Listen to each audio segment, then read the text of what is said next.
New settings. Pretty everywhere. Pretty everywhere. This place is looking pretty everywhere. Yeah. I'm gonna shake up the sounds.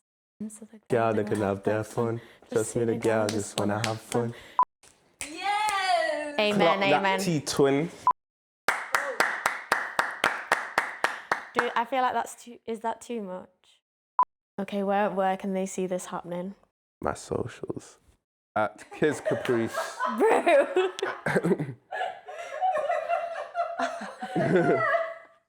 Bro. Cause I was like. Bro. Cause I like whispered it because the question was to let you do the socials and then you just said it out loud. Yeah, cause my brain, it just fogged up. I was thinking, what? Like, what do you mean? Where can they see this? Anywhere where I'm at. But anyway. That was amazing. Well done. We finally did it. Maximum engagement. Yes.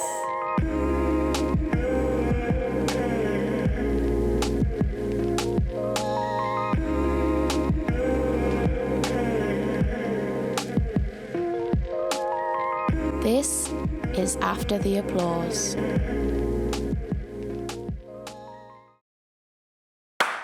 Hi guys, welcome back to season 2 of After the Applause, episode 1, and this is our first guest. We have the soon-to-be famous Kiz Kaprice. You're a multifaceted musician, artist, I'd say, of Zimbabwean heritage, raised in Bolton. Yeah. So Kiz, we start every episode with the all-important question. What was the first gig you ever went to?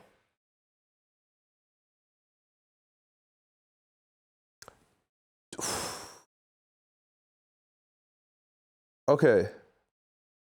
There's this gospel singer called Benjamin Dube, and he had a show, but I was so young. I remember going to the concert. I remember a couple of songs because my mum used to play that all the time on the weekends and stuff like that. Do you feel like that had an impact on the music that you make now, or an impact on you as an artist? I feel like, yeah. You know what's weird? Like, I was surrounded by a lot of live music because I was raised in a church. Like, my grandpa was a pastor as well, so, you know, being in church, obviously, how everything starts off is a period of worship.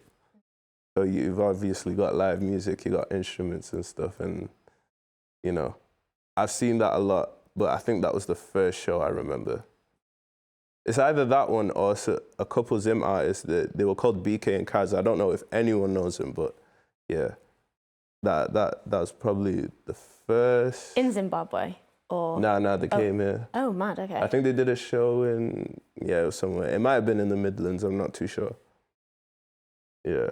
I'm only saying Midlands because I know there's a lot, well, at the time there was a lot of Zims there. Yeah. You are a multifaceted musician because from the stories that we've had, conversations that we've had, I know about all of the different instruments that you've learned since growing up and being brought up in church. So can you kind of tell us a bit of the storyline with that? I think my main instrument is the guitar. Well, it is, yeah, it is, because when I was a toddler, I ended up playing the drums. I think it was after one church service, and they were like, who's that playing? It was like this drum pattern from Drumline, you know, the movie with Nick Cannon. Because this is a story my mum told me. I was so young, I barely remember. So I was living with my grandma in Texas. And then, yeah, it was after a church service. And then, yeah, I was playing on the drums and they're like, who's that? And then it was me playing the drums. So I think they saw my musical, what's the word? Oh, interest, you know what I mean? Yeah. So they saw that I was interested in music. So then my grandma, she got me a toy keyboard one Christmas. And then I ended up getting more into instruments. And then year 3, you know, everyone's playing the recorder. And then when they saw the kids that were musically talented, I went to St. Peter's Primary School in Wythenshawe. So then the whole class had recorders, basically. And then they saw the top kids that, you know, really like music, they put them into violin class. I started playing violin. Didn't really like it that much. And then I wanted a guitar. Then I ended up getting a guitar. I got an electric guitar one Christmas. And then my grandma sent an acoustic guitar to the house, and then I ended up playing acoustic, and then I stuck with that throughout high school. Then I started getting more lessons. I was self-taught up until high school, then I started getting more lessons. Yeah, and then college, kept going with guitar. Then when my production was picking up, I was slowly, I'd say I was neglecting the guitar, because yeah, it was acoustic. Yeah, because a lot of the music that you create now is the sounds that are produced are kind of samples and features and all kind of sourced electronically. You don't really hear a lot of like live instruments within your music. Yeah. So do you feel like you've kind of neglected live instruments now finding your sound, or? Yeah, kind of. Like, the thing is, there'll be a lot of times where I'll pick up my guitar to create some musical ideas. When it comes to me producing, I will sometimes get like melodic ideas just playing the guitar before I even like start up with my like whole production session. I don't even know when that starts. Like, guitar might just be the thing that kicks it off. And then, or it might be the other way around where I've produced something and I'm like, it just needs something to like vamp it up a little bit. And then I'm like, you know what, let me get some human rhythms. You know what I mean? Because they take away that very quantized structure. Because the thing with production, when you're on a laptop, like, everything's very clicky. You're on a grid. And then when you're playing guitar, you're not thinking about grids when you're playing, and you're just playing off like your muscles. Yeah, so the electronics are a lot more detached in a way. Yeah. So then like the guitar gives it that, you know, more of like maybe a swing or a bounce to it, you know, or pizzazz. I do like swing on the drums as well sometimes, but it just depends on the song. So I'd say that your sound is quite unique and original, and definitely is like a portrayal of your personality. But how would you describe your sound? It's like all over the place in a good way. It's like, it's quite freeing. When I make tracks, it's quite free. I don't really go into producing where I'm like, oh yeah, I need it to sound like this. I feel like I hate doing that, because then I don't end up really liking the song. If I'm trying to make it sound like a certain song that's out there that I heard, or like, oh, everyone's jumping on this genre, let me do that. I might as well just go get a type beat, to be fair. So I'd rather just do whatever comes to mind. 100%. So how did you find your sound? How did you discover it? Just expression. It was just, you know, it's like picking out clothes and an outfit, you know. It was just my choice. Like, the thing about making music, it's all about your creative decisions. So it's basically your preference, and I feel like that's how people find their sound. But then, you know, some people get lost in the sauce, you know what I mean? 100%. Yeah. Yeah, I was gonna say it's expressive and self-expressive. That's your sound and that's how you discovered it. But have you always been confident in being so self-expressive and kind of being tuned into your authenticity in that way? Yeah, because I was making music before I knew people really made music, if you get what I'm saying. Like, I was doing what I want before I knew, oh, there's other people in this world that are doing what they want. So like, in a way, like, it was always going to be true to self, because I was doing what I wanted the whole time. And then when I saw other people doing it, I was like, oh, there's people like me out there, you know what I mean? Yeah. It's weird what I'm trying to say. But I like, kind of understand what you're saying. Yeah. Yeah. It's strange. It might not even make sense.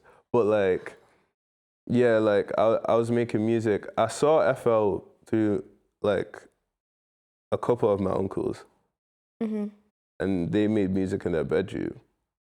I didn't really see it go like crazy, but they did their thing and they're still doing their thing now. And like music circulates. And it's like, when I started doing my thing, I didn't really see people my age doing that. Like in high school. Yeah. Okay, I get that. And my like, music was back then, so everyone was hating on me like badly. It was terrible, but yeah. It's developed now. Yeah. Developed, and you've actually just released your latest EP, XP3, and it's part of this world of impulse that you're building and creating. So what does impulse mean to you? It's just following that voice in your head. It's like, do that. Obviously, don't go too crazy with it. I don't go too crazy with it, but if like I get an impulse to do something creatively, it's like, yeah, why not try it? Anything that's impromptu seems to be very fire as well. Like, oh yeah, we weren't intending to do that, so yeah, let's just put that in the track. Like with the album as well, there's a lot of songs there where decisions that were made were just impulsive. It was just like, yeah, we're going with that idea. Let's see where this goes. So, do you do a lot of things on impulse?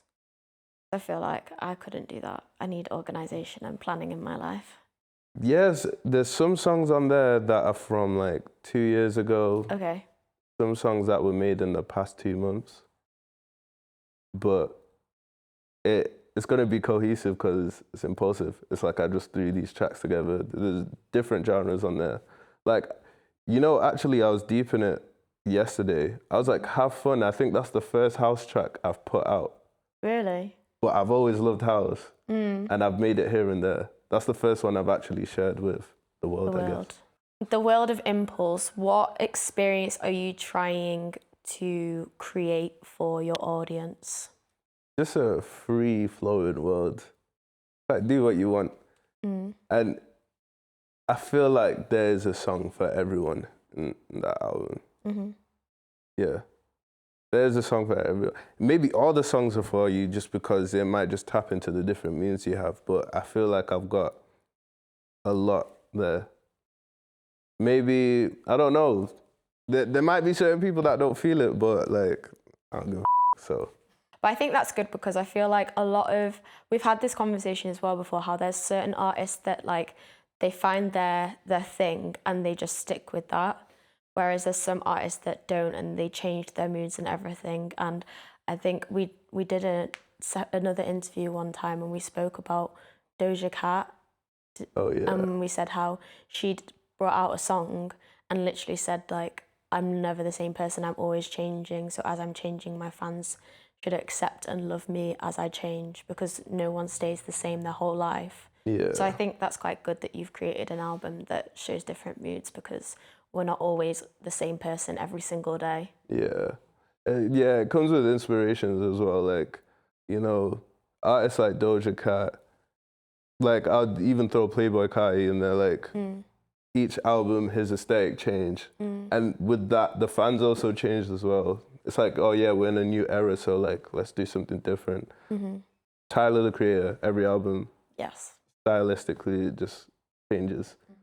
And you can see like maturity as well. You can see the age. You can see, I don't know, like a change in mindset or something. You know what I mean? Like, you know, 19 through the 20s, life changes a lot. Like I know even with XP3, it can mark the changes in myself as well.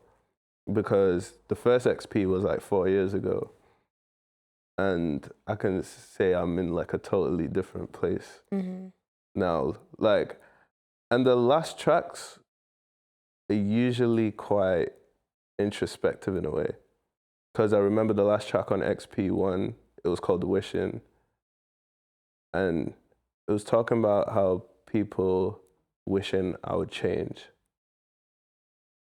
Because, I don't know, I was in this weird cycle doing the same thing. And then the last track on XP3, I'm talking about how selfish I am. Yeah, I was about to say. Yeah. But like, it wasn't like, it was like a neutral selfish. It's not like, oh my God, he's so selfish. Yeah. or like, oh, he's selfish for once. It was just, yeah, sometimes you need selfishness. There was nothing really attached to that. Yeah. Yeah. I think that works for every aspect of your life, really. You need to be selfish sometimes. Yeah, for sure. So do you feel like there's any other artists or within the scene in Manchester that's doing anything similar to you? Or do you feel like you stand out with what you're doing? Similar? Sound-wise, no. No. Because I'm taking into account, like, the last album I put out and this one. I don't know. Maybe I'm not tapped in enough. If anyone feels like they're on the same vibe as me, just let me know. But I feel like every artist in Manchester is very different. They've all got their own sounds and stuff like that. So I wouldn't say so. So if there's no one that's kind of really creating the same sounds as you in Manchester, how easy is it for you to collab with other artists? Quite difficult. Okay, how come? But it's not too difficult. It's because, like, the way I create is like, there'll be certain elements that I want. So, for example, I've worked with R&B singers more recently. Because I've always had, like, a love for R&B. So then I'm like, yeah, this track needs vocals. Like, I've always been, like, the melodic type of artist. So, like, R&B artists make sense. And I come from, like, a hip-hop background. So, and I've always listened to vocals in tracks, especially with live music. So it's like, it would make sense for me to tap in with R&B singers the most. So that's what would make it less difficult. I think it's blending, because most artists I work with, they'll be like, oh yeah, I want to do this sound. And like, you can ask Saoirse Marie actually. Like, I'll be producing something and she was like, oh, we need to have this type of sound. I was like, you know, we're never going to go that route. As soon as the production session started, we're going to divert. Like, my mind always gets distracted. Like, once the elements are sounding nice together, I'll end up switching the direction of the song or the project or whatever's going on. And she doesn't seem too mad about that. Okay. I don't know if she's mad at all, but like... With kind of that sort of collaboration, are you still able to kind of like stay true to your sound and tailor it towards what you're trying to create rather than trying to tailor it to the artist you're working with to appeal more to the other artist? Yeah, I feel like for me, I think it's easier for someone to hop on a track with me. Actually, I was having this conversation. I was saying I could hop on a lot of these tracks that people are putting out, but no one really sends me opens. But people ask me if I have any opens. Okay. That's kind of interesting, because the next question I was going to ask you was, how easy is it as a solo artist to collab with other Manchester artists? And how easy is it to have those conversations with them and be like, yo, I think we'd work really well together, or like, do you want to do like a remix of this track stuff? How easy is that in Manchester? I think it's easy. I'm saying it's easy. I'm just anti. I don't speak to no one. Like my texting skills are terrible. The only way to get through to me is probably a phone call. Or through your PA. But yeah, literally, like, I feel like, yeah, it's probably easy. Like, there's so many creatives in Manchester. All you have to do is go to the right hubs and the right spaces, find what you want. Like, every space I've been to, everyone's down to collaborate. Like, you'll see events like, for example, RTB, you know what I mean? You know, you could go there if you want a rapper. There's plenty of rappers there that are willing to collaborate. I'm telling you that. I need to be collaborating. I'm just very closed off. So do you feel like there's enough spaces in Manchester to support solo artists then? Yeah. Yeah, definitely. I feel like the issue with Manchester creators, they just feel like that, well, they probably not addressed it as much in their head, but they feel like they're just performing to each other and not expanding and growing to a bigger crowd. Like, you know, just regular people that listen to music, you know, to themselves, that's probably what they want more of. It's that exposure.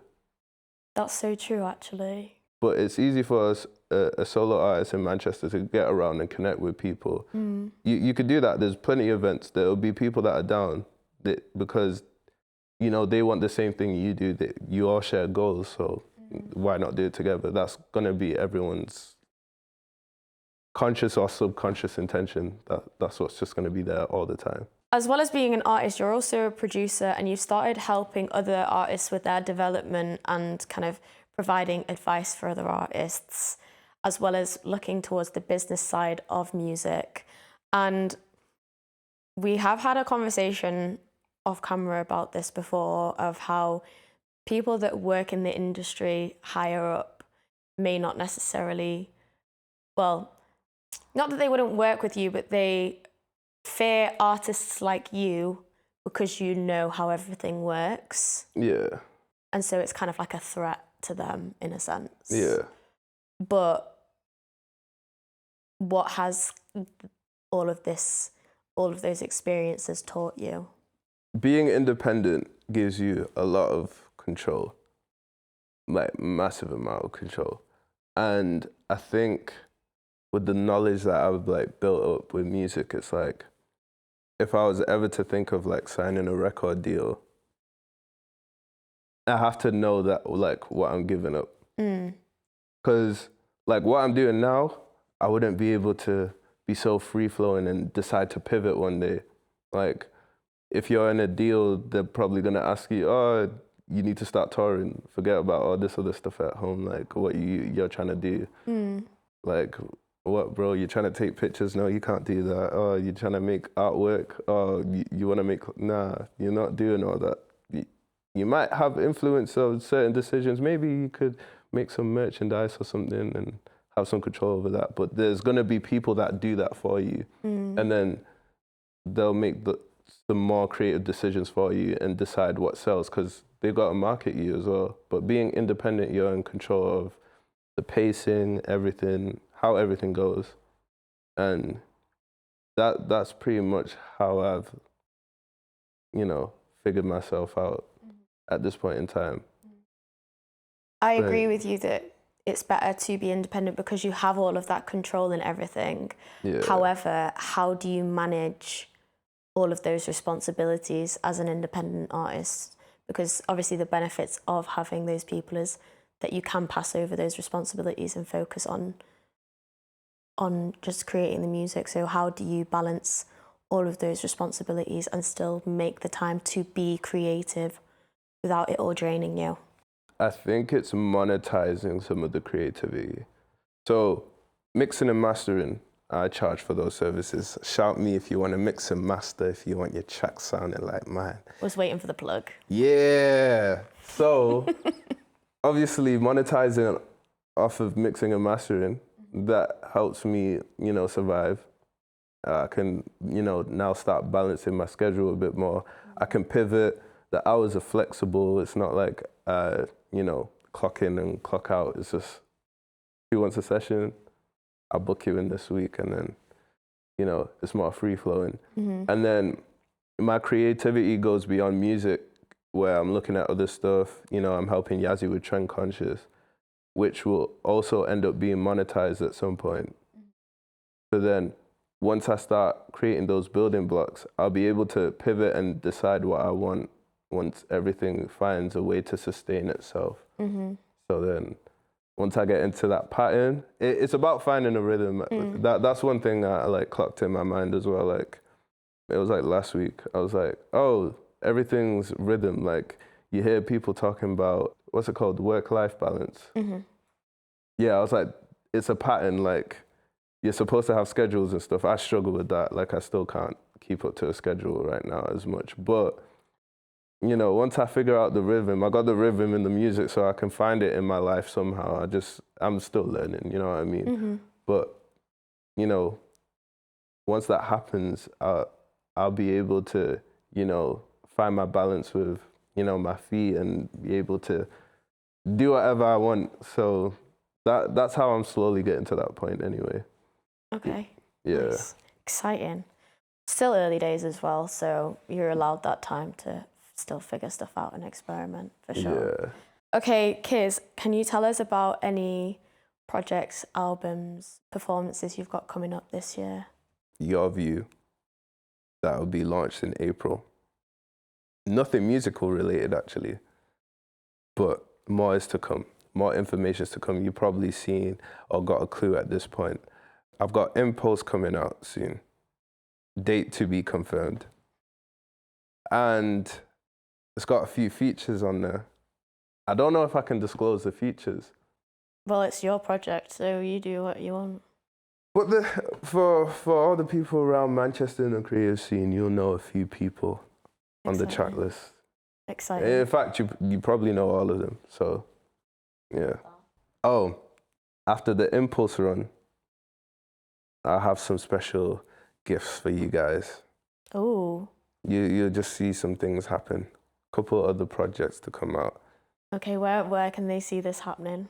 My socials. At Kiz Kaprice, KIZKAPRICE. Almost forgot to spell. On everywhere? Yeah. Okay. My Spotify just says Kiz. I couldn't add the Caprice because the artist profile was already set up, but yeah, it's Kiz Kaprice everywhere. Okay, sick. And Kiz Kaprice, what do you do after the applause? Existential crisis. Oof. That's such a heavy answer for the first episode. Oh, sorry. After the applause, I don't know, drink water. Hydrate. A lot of energy's been given out. Got to rehydrate. Think about food. Hug Yassi. Aw, Yeah. that's cute. And then the pause. Get back to creating. Get back in the mix. Yeah. Nice. Okay, love that. Thank you so much for joining us on the first episode back. Thank you guys for watching and tuning in. Make sure you subscribe if you haven't already. Like, comment, share, do your thing wherever you're listening. Make sure you like. Make sure you like. And make sure you share. And make sure you click that repost button. Listen to his music as well. Also, put in your IG note, watch season 2, episode 1 after the applause. And then also comment on the story post and then comment on the IG post. Yep, amazing. Thank you. Yeah.